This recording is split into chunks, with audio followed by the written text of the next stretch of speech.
Hey, listen, let's just talk about what Jared Anderson ain't going to do moving forward. Jared Anderson just got a bad sparring partner last night. But, yeah, I was thinking... Yeah, my dad wouldn't have brought him back for sparring. Riad Mary? Yeah. Like, that was a fight. My dad, if my dad brought somebody in to spar with me, and he fought like that, he sparred the way he fought last fight, night, he wouldn't have come back. He wouldn't have came back. My dad, look, true story. My dad would have said, because we sparred on Tuesdays and Thursdays. My dad would have said, get his ass on Thursday, because you ain't gonna see him again. I don't mean to crack on no boy Merhy, but. Man, that just wasn't what we needed, man. Jared needed a good performance, somebody that would just give him some effort. Yeah. My man showed up to just survive and get a paycheck. I tried to pump him up a little bit. You did? On Twitter. What'd you say? Well, because I was like, yo, he's this the heavyweight division. He Belgium?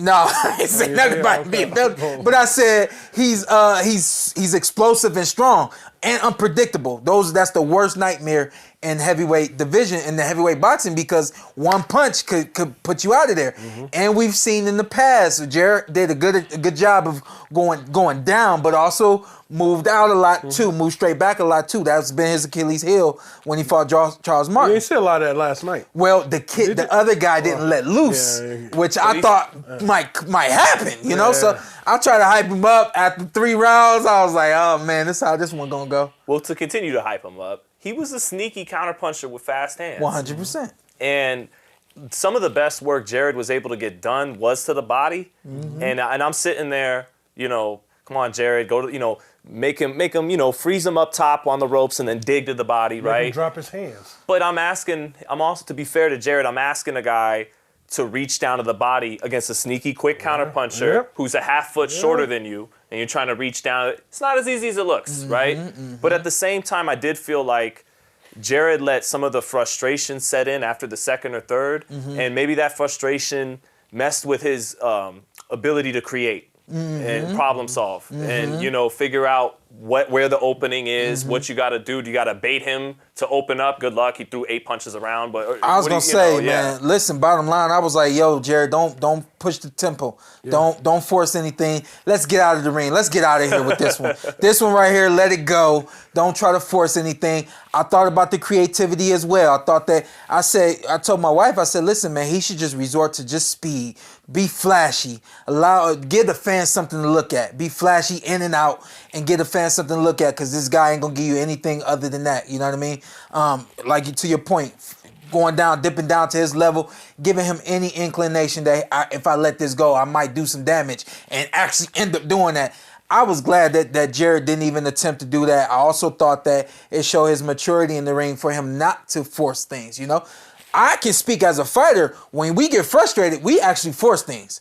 It's very rare, maybe for heavyweights, that we get frustrated and we just pull back. He had a look on his fight like he was resigned to, like, okay, this is gonna suck. Let me just keep doing what I'm doing, putting the volume up. Yeah. Who cares if most of it's not landing? I'm winning every round. Let's get this over with. Yeah. And go ahead. And despite everything we're saying, which is fair to Jared, ultimately the criticism's gonna come because no one wants to see the next great American heavyweight, you would hope, go the distance with a 5'9" cruiserweight. Mm-hmm. And so, you know what I mean? But I feel like we pointed out some fair things to explain why that happened. I was worried about him getting lulled to sleep. Yeah. I was like, Jared, stay composed, but that shows the maturity, Shawn. Mm-hmm. That shows he's getting to the point where he's actually thinking like a world champion.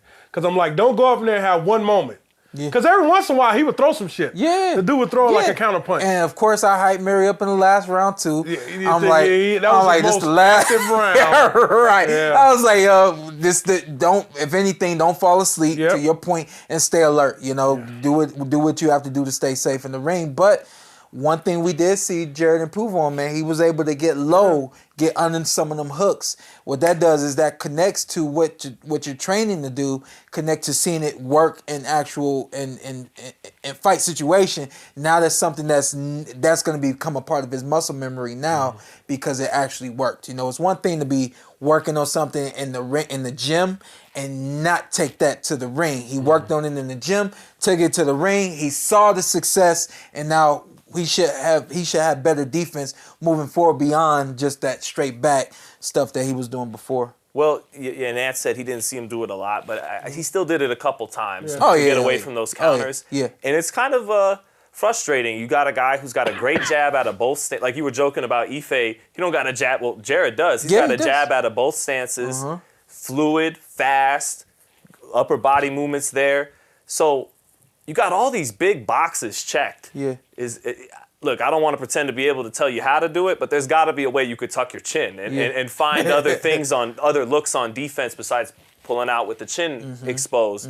And part of me wonders with Top Rank, Bruce and Brad, the matchmakers, was this supposed to be an easy fight against a blown up cruiserweight because Jared's had some issues, recently, and you don't want to match him too tough. You want this one to get, or those guys are great at each opponent on the ladder up fulfilling a purpose, right? We're going to give you a puncher, but a limited puncher. We're going to give you a fast guy, but some type of flaw so that he doesn't ruin the process by knocking you off. We'll give you a pressure guy. We'll give you a slick guy so that you face all these little boxes, and so that when you get to the top level, you got to face the guy who's got all of that, right? Sure. So maybe the purpose of that fight last night was... you painted that's like the road to building any fighter. Like, we want to see But there's an art and a science to it, right? I never heard it like that. So continue, right, okay? I'm sitting there enjoying the show. But those are the masters at it. And I subscribe. So maybe the point of Merhy, I don't know if he fulfilled it or not, was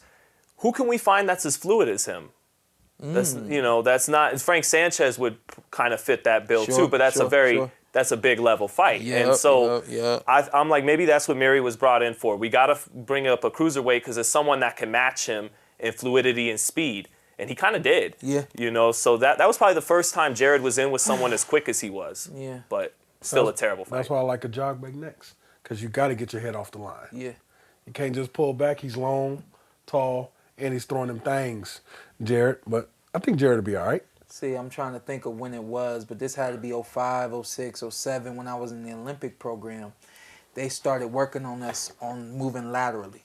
Stuff that we already know how to do, but they started being very intentional about us moving laterally. Why? Because in the international fighters knew that most American fighters are in and right out. In, straight back. Are y'all basic? And they had studied us, and they know once the offense of the American fighter stops, then you go right after them, and they're gonna go right back, and one of those trailing shots is gonna score, and that's how you beat the American fighters. So they started teaching us how to do our combination and turn left, do our combination and turn right. Obviously, you see the sped up professional version of it. What I would do, my dad was saying, get off the line, 1, 2, 3, pivot. You saw a lot of pivots when I boxed, and it's because something that we had learned even in the amateurs. So when you see someone like Jared Anderson having that straight back defensive movement, that exit strategy is straight back, that is traditional with American fighters. And I think that that's something that while we're looking at him saying, yo, why, the only thing he got to do is fix this, man, that's something that's been identified a long time ago about American fighters. So that's a bad technique that he's learned growing up. It's his muscle memory. What you do to add to fix it, you stop allowing him to use that technique in training.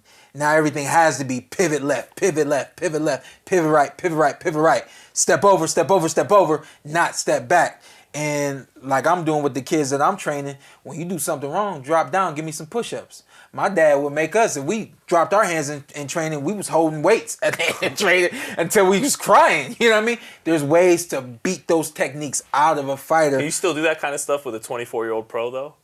Absolutely. Okay. Yeah. With the push-ups and the weights and all. Man, you got to. Okay. You got to.